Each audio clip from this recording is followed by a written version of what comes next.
Selamat sore untuk mahasiswa saya dari SDMers ya.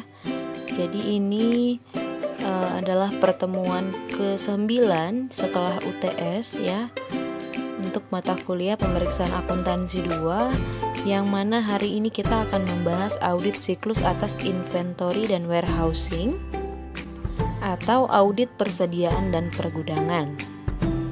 Silahkan diikuti video penjelasan ini sampai dengan selesai. Nanti untuk kemudian ikuti instruksi saya melalui grup WhatsApp kita.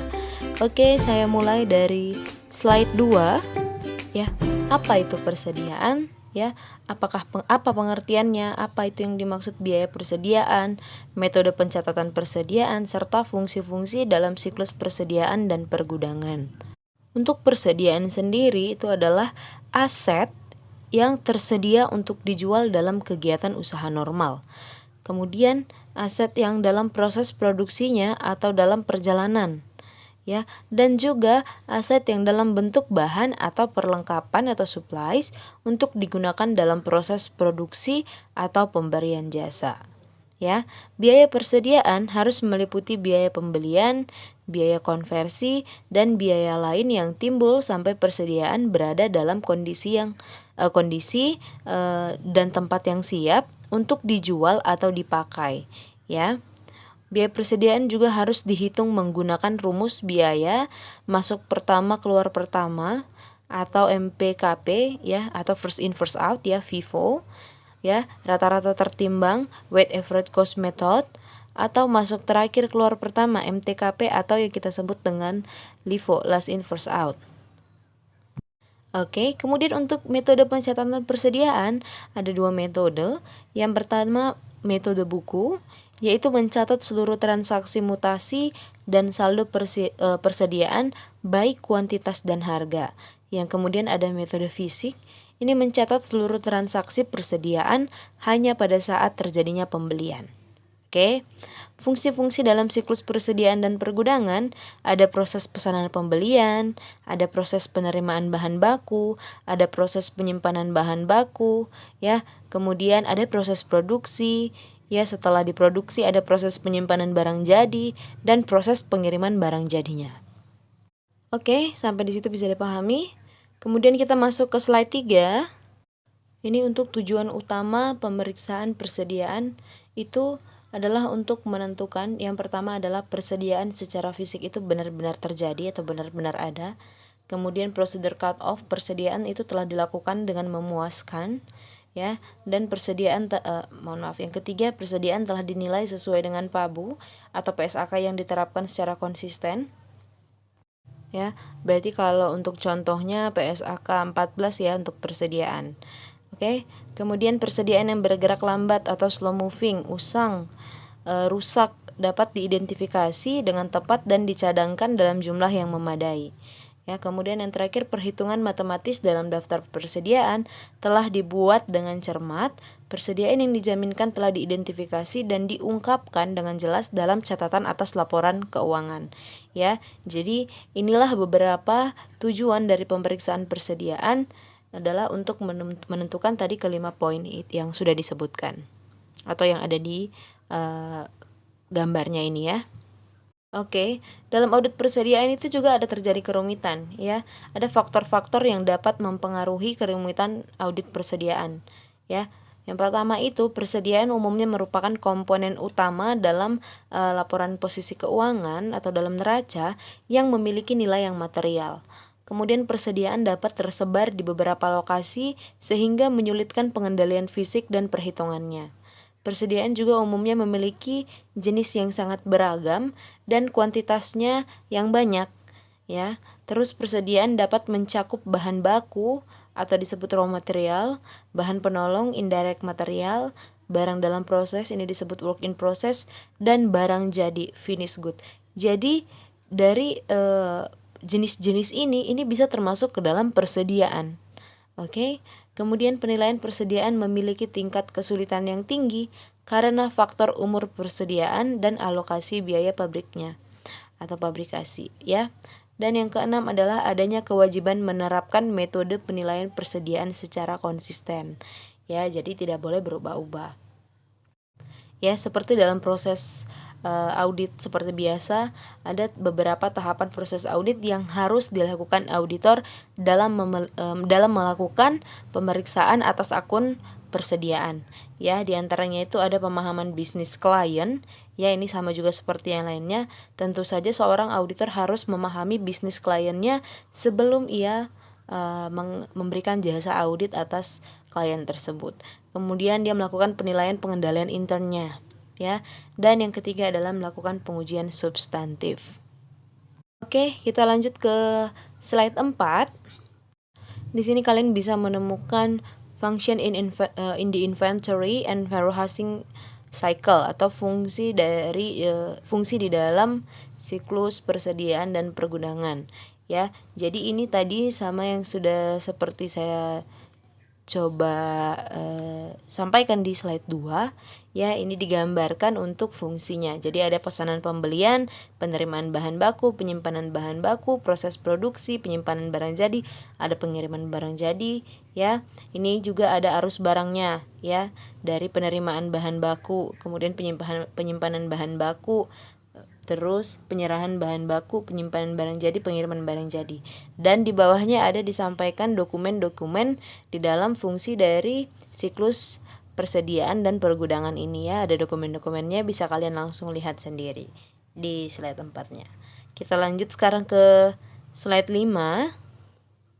Ya, di sini bisa kalian juga lihat arus persediaan dan biayanya, ya, dan bebannya.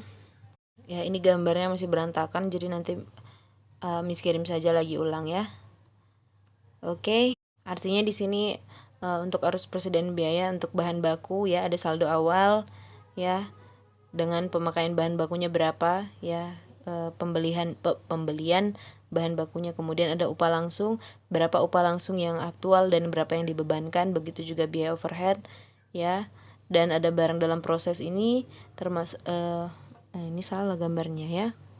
Saldo awalnya ini adalah hasil dari produksi bahan baku, upah langsung dan biaya overhead masuk ke dalam saldo awal barang dalam proses atau work in process, ya. Berapa harga pokok produksinya, kemudian masuk ke dalam barang jadi, menjadi saldo awal barang jadi. Ini gambarnya salah, harusnya dia turun di bawah, ya, sampai ke nanti harga pokok penjualan. Oke, kita langsung lanjut aja ke slide 6. Ya, di slide 6 disampaikan bahwa audit siklus persediaan dan pergudangan ini melibatkan siklus yang lain, ya. Jadi bagian-bagian audit persediaannya adalah seperti memperoleh dan mencatat bahan baku, upah dan overhead pabriknya. Siklus yang diuji itu ada siklus perolehan dan pembayaran dan siklus penggajian dan kepegawaian. Kemudian bagian-bagian audit persediaannya seperti transfer intern, aset dan biaya. Ini siklus yang diuji adalah siklus persediaan dan pergudangan.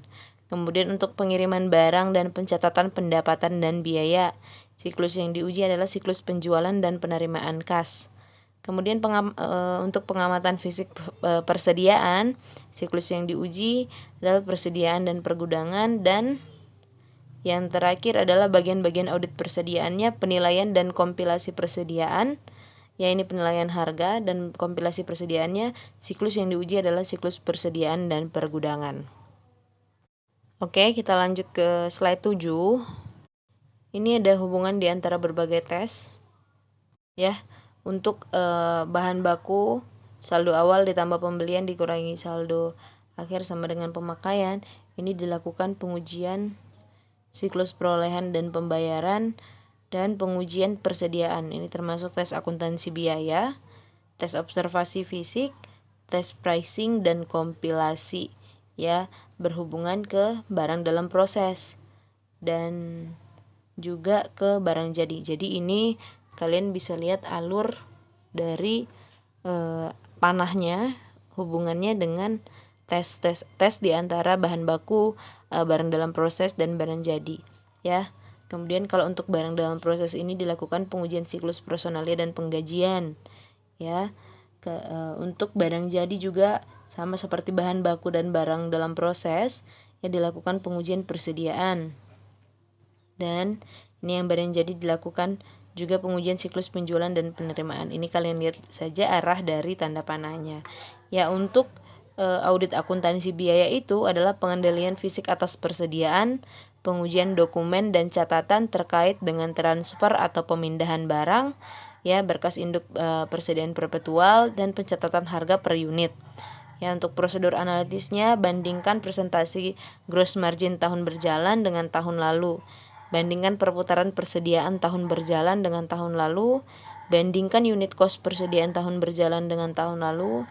Bandingkan besarnya nilai persediaan tahun berjalan dengan yang tahun lalu juga. Dan bandingkan biaya manufaktur tahun berjalan dengan tahun lalu. Ya, untuk observasi fisik persediaan, ini pengendalian persediaan. Keputusan auditnya termasuk waktu, sampel, dan seleksi item yang dipilih. Ya, ini pengujian observasi fisik. Audit pricing dan kompilasi ini pengendalian pricing dan kompilasi. Ini ada prosedur pricing dan kompilasi, penilaian persediaan ya pada waktu pembelian dan pada waktu pemakaiannya. Oke, kalau begitu sekarang kita lanjut ke slide 8. Untuk perancangan program audit untuk pengujian pengendalian transaksi persediaan dan pergudangan. Ya, jadi sebagai seorang auditor kita harus lihat fungsi yang terkait apa saja, terus dokumen-dokumen apa saja tadi sudah dijelaskan di awal, ya. Bagaimana dengan catatan akuntansinya dan bagan alir dokumennya. Kemudian kita perlu menilai salah satu potensial, aktivitas pengendalian yang diperlukan dan prosedur audit untuk pengujian pengendalian. Baru dilakukan penyusunan program audit. Ya. Kita lihat di slide 9. Ya, metodologi untuk merancang test of control of dan substantive test of transaction. Ya, kita memahami pengendalian intern atau cost accounting sistemnya, kemudian kita menilai planned control risk atau risiko pengendalian yang sudah direncanakan. Terus kita tentukan luasnya pengujian pengendalian sebagai seorang auditor. Terus kita desain test of control and substantive test of transaction atas cost accounting system untuk memenuhi transaction. Ya, jadi ada prosedur audit, ukuran sampel, item yang dipilih, dan waktu pengujiannya. Oke. Kemudian di slide 10 ya, kita melakukan prosedur analitik siklus persediaan dan pergudangan ya. Prosedur analitiknya adalah kita yang pertama kita bandingkan presentasi gross margin dengan tahun sebelumnya. Ini seperti yang tadi sudah saya sampaikan ya sebelumnya. Maka kemungkinan salah sajinya adalah kelebihan salah saji atau kekurangan pada persediaan dan harga pokok penjualannya, pencatatannya kelebihan atau kekurangan ya. Kemudian prosedur analitiknya bandingkan inventory turnover atau perputaran persediaan, harga pokok penjualan dibagi persediaan rata-rata dengan tahun sebelumnya. Kemungkinannya salah sajinya adalah keusangan persediaan ya, overstatement atau understatement pada persediaan. Bandingkan unit cost dengan persediaan dengan tahun sebelumnya. Ini overstatement atau understatement pada unit cost persediaan. Ya. Kemudian yang keempat, bandingkan extended inventory value dengan tahun sebelumnya. Ini bisa jadi misstatementnya adalah pada kompilasi unit cost persediaan. Yang terakhir, bandingkan biaya pabrikan di tahun ini dengan tahun sebelumnya ya. Ini kemungkinan salah satunya adalah misstatement pada unit cost persediaan, khususnya biaya tenaga kerja langsung dan overhead ya. Ini yang perlu dilakukan prosedur analitik siklus persediaan pergudangan oleh auditor. Oke, kemudian kita lanjut ke slide 11. Oke, di sini ada perencanaan atau perancangan program audit untuk pengujian pengendalian transaksi aktivitas perhitungan fisik persediaan. Ya, sama seperti yang tadi juga di slide 8 untuk perancangan program audit untuk pengujian pengendalian transaksi persediaan dan pergudangan ya. Kita juga perlu melihat fungsi yang terkait, dokumen apa saja, bagaimana catatan akuntansinya, dan bagan alir dokumennya ya. Kemudian kita perlu lihat atau menguji salah satu potensial aktivitas pengendalian yang diperlukan dan prosedur audit untuk pengujian pengendalian untuk kemudian kita susun program auditnya. Ya, untuk metodologi untuk mendesain detail test of balance atau persediaan ini ada di slide 12. Ya, Ini bisa kalian lihat arah tanda panahnya. Yang pertama kita melakukan identifikasi risiko bisnis klien yang mempengaruhi persediaan. Ya, kemudian kita menetapkan salah saji yang dapat ditoleransi dan menilai inherent risk untuk persediaan. Ya. Kemudian kita menilai control risk untuk beberapa siklus yang terkait dan mendesain dan melaksanakan test of control dan substantive test of transaction untuk persediaan. Ya, kita desain dan laksanakan analytical procedure atau prosedur analitikal untuk beberapa siklus yang terkait.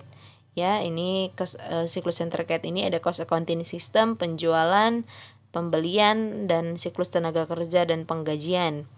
Ya, setelah itu kita lakukan desain test of details of inventory balance untuk memenuhi balance related audit objektifnya. Ya, termasuklah di sini sudah ada prosedur audit, kita tentukan ukuran sampel, item yang dipilih, dan waktu pengujiannya. Oke, kita lanjut ke slide 13. Untuk pengujian substantif atas saldo persediaan, ya persediaan merupakan akun terbesar yang melibatkan modal kerja perusahaan itu, ya, atau audit kita. Persediaan dapat tersebar di beberapa lokasi yang menyulitkan perhitungan dan pengendalian fisik, ya, diantaranya sebagai barang konsinyasi. Kemudian penilaian persediaan juga mempersulit auditor karena faktor keusangan dan pengalokasian biaya manufaktur ke persediaan. Ya, bermacam ragam persediaan juga mempersulit auditor. Barang-barang seperti perhiasan, barang kimia, suku cadang, elektronik sering menyulitkan pengamatan dan penilaian. Ada beberapa metode penilaian persediaan. Untuk beragam jenis persediaan dapat digunakan metode penilaian persediaan yang berbeda. Ya. Oke, kemudian ada 4 pengujian untuk persediaan. Ini ada di slide 14. Oke, di sini pengamanan terhadap perhitungan fisik persediaan itu disebut dual purpose test, yaitu pengujian yang mempunyai tujuan ganda. Dalam prosedur pengamatan terhadap perhitungan fisik persediaan ini, auditor ini melakukan 4 kegiatan ini, ya. Jadi yang pertama melakukan hitung uji atau test count, ini terhadap perhitungan fisik yang dilakukan oleh klien. Kemudian yang kedua melakukan compilation test, yaitu pengujian penyalinan data di dalam kartu perhitungan fisik atau inventory tags ke dalam daftar hasil perhitungan fisik atau inventory summary sheets. Ya, kemudian yang ketiga melakukan pricing test, yaitu pengujian pencantuman kos persatuan setiap jenis persediaan yang dicantumkan di dalam daftar hasil perhitungan fisik dan perkalian kos persatuan terhadap kos persatuan tersebut dengan kuantitas atau terhadap kuantitas hasil perhitungan fisik sediaannya atau persediaannya. Ya, kemudian yang keempat melakukan adjustment test, ya, yaitu pengujian adjustment penyesuaian yang dilakukan oleh klien terhadap data persediaan di dalam kartu persediaan atas dasar data yang tercantum di dalam daftar hasil perhitungan fisiknya. Ya, jadi inilah keempat pengamanan terhadap perhitungan fisik yang disebut tadi dual purpose itu. Ya, ini 4 kegiatan yang dilakukan oleh auditor. Oke, kita lanjut sekarang ke slide 15. Di sini kalian dapat menemukan tujuan audit pada pengamatan persediaan fisik dan pada penetapan harga atau pricing dan kompilasi. Kita bahas pertama pada pengamatan persediaan fisik. Ya, yang pertama ada eksistensi atau keberadaan, ya. Jadi ini audit objektifnya adalah persediaan yang dicatat secara fisik itu ada. Kemudian prosedur pengamatan fisiknya, kita pilih sampel secara acak tag number pada catatan dan bandingkan dengan tag number yang ditempelkan pada persediaan aktualnya. Ya, amati apakah ada pemindahan persediaan selama perhitungan fisik persediaan. Ya, tujuannya ini adalah untuk menemukan persediaan fiktif yang dimasukkan ke dalam catatan persediaan. Jadi kita periksa secara fisik keberadaannya. Oke. Kemudian yang kedua adalah akurasi atau keakuratan. Ya, ini audit objektifnya persediaan dihitung dengan akurat. Ya, prosedur pengamatan fisiknya adalah kita menghitung ulang perhitungan fisik persediaan yang dibuat klien. Kemudian kita bandingkan hasil perhitungan dengan perpetual inventory, master file, dan catat hasil perhitungan klien untuk pengujian berikutnya. Ya, mencatat hasil perhitungan klien pada kertas kerja untuk mendokumentasikan dan agar klien tidak mengubah hasil perhitungan kita. Ya, jadi sehingga hasilnya dapat dikatakan akurat. Oke. Kemudian yang ketiga, ada completeness atau kelengkapan. Ya, audit objektifnya adalah persediaan yang ada telah dihitung dan diberikan tag. Ya, jadi sudah lengkap dengan sampai diberikan tag. Ini adalah prosedur pengamatan fisiknya adalah examine atau periksa persediaan untuk memastikan sudah di tag. Kemudian observe atau kita amati apakah ada pemindahan persediaan selama perhitungan fisik persediaan. Kemudian kita inquire, tanyakan apakah ada persediaan di tempat lain. Kita hitung dan bukukan nomor tagnya. Ya, perhatian khusus diberikan pada kelompok persediaan dengan kualitas yang besar. Oke, yang keempat ada classification atau klasifikasi. Ya, untuk audit objektifnya persediaan diklasifikasikan secara benar dalam tag. Ya, prosedur pengamatan fisiknya kita periksa deskripsi pada tag dan bandingkan dengan fisik persediaannya. Lalu kita evaluasi apakah presentasi penyelesaian untuk barang dalam proses atau work in process pada tag adalah rasional atau masuk akal ya. Pengujian ini merupakan tahap awal dari tujuan akurasi. Oke. Kemudian yang kelima, pisah batas atau cut off. Untuk audit objektifnya, pembelian dan penjualan persediaan dicatat pada periode yang tepat. Oke, untuk prosedur pengamatan fisiknya, kita catat dalam kertas kerja nomor-nomor dokumen pengangkutan, shipping dokumennya yang digunakan pada akhir tahun. Kemudian kita pastikan bahwa persediaan untuk dokumen di atas sudah dikeluarkan dari catatan persediaan.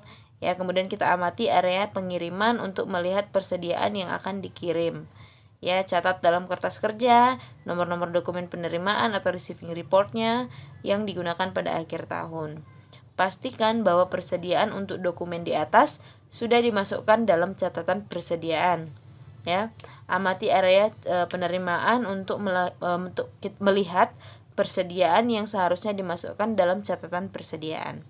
Oke, jadi di sini mendapatkan informasi cut off yang benar mengenai penerimaan dan pengiriman persediaan itu merupakan hal yang sangat penting dalam pengujian persediaannya. Oke, yang keenam adalah realizable value atau nilai yang dapat direalisasikan. Untuk audit objektifnya, persediaan yang usang atau tidak terpakai itu harus dikeluarkan dari catatan atau dilakukan pencatatan terpisah. Jadi dibedakan. Ya, prosedur pengamatan fisiknya kita inquire, tanyakan pegawai atau manajemen klien kita untuk menentukan persediaan yang usang, yang rusak, berkarat atau yang tidak digunakan yang mana gitu. Langsung dipisahkan atau ditempatkan pada tempat yang tidak semestinya. Oke. Kemudian yang ke-8 ya. Yang ke-7 adalah hak. Ini audit objektifnya hak atau right. Audit objektifnya klien memiliki hak atas persediaan yang tercatat di dalam tag ya. Jadi kita juga harus pastikan apakah itu memang hak dari klien kita. Oke, kemudian prosedur pengamatan fisiknya. Kita inquire, tanyakan tentang konsinyasi atau persediaan konsumen yang mungkin dimasukkan dalam persediaan klien. Kemudian waspadai persediaan yang dipisahkan atau ditandai sebagai bukan milik klien ya. Jadi kita harus memastikan bahwa itu hak klien kita atau bukan hak klien kita. Oke, jadi kemudian untuk audit atas penetapan harga, pricing dan kompilasi ini mencakup seluruh pengujian untuk menilai apakah unit price yang ditetapkan oleh klien sudah tepat ya. Ini mencakup pengujian itu yang inventory price testnya. Untuk inventory compilation testnya ini mencakup pengujian terhadap ikhtisar fisik persediaan, perkalian ulang harga dengan kuantitas, footing ikhtisar persediaan dan trace jumlah totalnya ke ledger. Ya, artinya yang pertama ada perbedaan antara pengamatan dengan perhitungan fisik. Yang kedua, klien bertanggung jawab untuk menyusun prosedur yang akurat untuk perhitungan fisik. Dan yang ketiga adalah tanggung jawab auditor adalah mengevaluasi dan mengamati prosedur perhitungan fisik yang dilakukan oleh klien dan mengambil kesimpulan mengenai eksistensi fisik persediaannya. Ya, jadi untuk tujuan audit pada penetapan harga, pricing, dan kompilasi pun ada 7. Ya, yang pertama itu adalah kecocokan rincian. Ini untuk audit objektifnya persediaan dalam inventory leasing schedule sesuai dengan perhitungan fisik, perkalian, dan penjumlahannya benar dan sesuai dengan ledgernya atau buku besar ya. Prosedur pengujiannya ini adalah lakukan pengujian kompilasi ya. Lihat tujuan existence, completeness, dan akurasinya. Dan kita footing inventory leasing schedule untuk bahan baku, barang dalam proses, dan barang jadi. Kemudian kita telusuri atau trace jumlah totalnya ke buku besar kita, general ledger ya, general ledgernya. Oke. Kemudian yang kedua ada existence atau keberadaan. Ya, ini audit objektifnya adalah persediaan dalam inventory leasing schedule memang ada. Prosedur pengujiannya kita tes persediaan yang tercantum dalam schedule ke tag dan catatan auditor untuk meneliti keberadaan dan deskripsinya. Ya, kemudian ada completeness juga. Audit objektifnya seluruh persediaan yang ada sudah dimasukkan dalam inventory leasing schedule. Ya, prosedur pengujiannya kita hitung dan catat nomor tag yang tidak digunakan untuk memastikan tidak ada tag yang ditambahkan.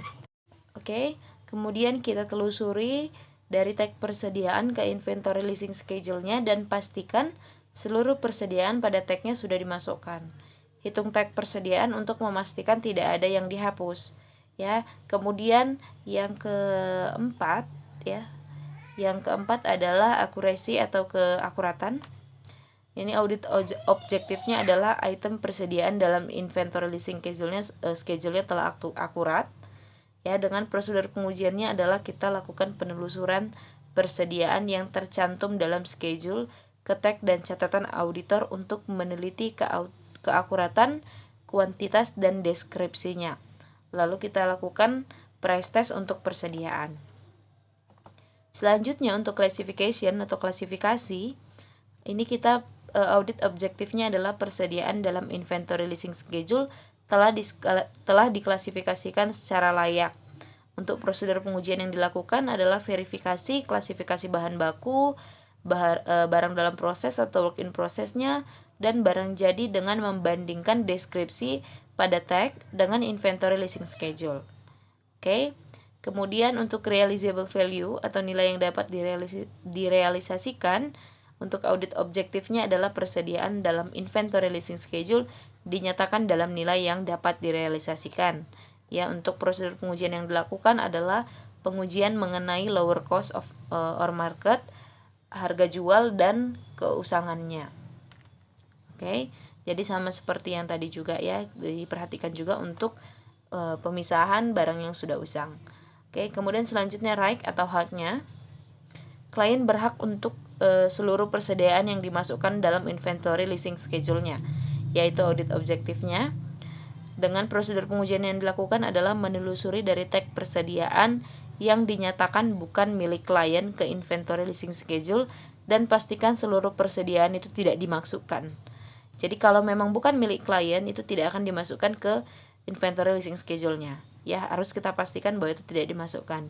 Kemudian kita telaah kontrak dengan pelanggan dan supplier dan lakukan tanya jawab dengan manajemen mengenai kemungkinan masuknya barang konsinyasi atau barang bukan milik klien atau tidak dimasukkannya barang milik klien. Jadi kita harus pastikan barang yang bukan milik klien tidak dimasukkan, tapi juga kita harus memastikan barang yang milik klien itu memang harus dimasukkan, ya. Dan yang terakhir untuk penyajian dan pengungkapan, ya, atau presentation and disclosure. Ya, audit objektifnya adalah persediaan telah disajikan dengan benar dan diungkapkan secara memadai. Prosedur pengujiannya adalah periksa penyajian dan pengungkapan dalam laporan keuangan mengenai pemisahan jenis persediaan. ya, bahan baku, barang dalam proses atau barang jadi, ya. Deskripsi memadai mengenai metode penilaian persediaan. Ini termasuk ke dalam penyajian dan pengungkapan dari persediaan ini. Oke, sampai di situ untuk tujuan auditnya, baik pada pengamatan persediaan fisik dan penetapan harga, pricing, dan kompilasi. Ya, kemudian kita lanjut ke slide 16. Di sini disajikan untuk penyajian persediaan dalam neraca atau laporan posisi keuangan. Jadi persediaan itu disajikan dengan lower of cost or market dan menyebutkan metode yang digunakan dalam menentukan kos persediaan. Nilai yang lebih tinggi di antara kos atau market disajikan di dalam tanda kurung. Ya, kemudian akibat perubahan metode penilaian persediaan terhadap perhitungan laba rugi tahun yang diaudit harus dijelaskan dalam laporan keuangan dan auditor harus menyatakan pengecualian konsistensi penerapan prinsip akuntansi yang lazim dalam laporan audit. Ya, jika persediaannya digadaikan juga harus diungkapkan. Jika jumlahnya material harus dikelompokkan secara terpisah sebagai produk jadi, produk dalam proses, bahan baku, ya, harus ada pemisahan. Kemudian perjanjian pembelian harus dijelaskan jika jumlahnya material atau bersifat luar biasa dan cadangan kemungkinan turun harga disajikan sebagai pengurang akun laba tahun lalu, bukan pengurang akun persediaannya. Oke. Sampai sini pembahasan kita mengenai audit persediaan dan pergudangan, ya. Oke, saya ucapkan terima kasih atas perhatiannya dan waktunya telah menonton video penjelasan ini. Silahkan kembali ke Google Classroom masing-masing untuk mengikuti instruksi saya selanjutnya. Terima kasih semua. Selamat sore.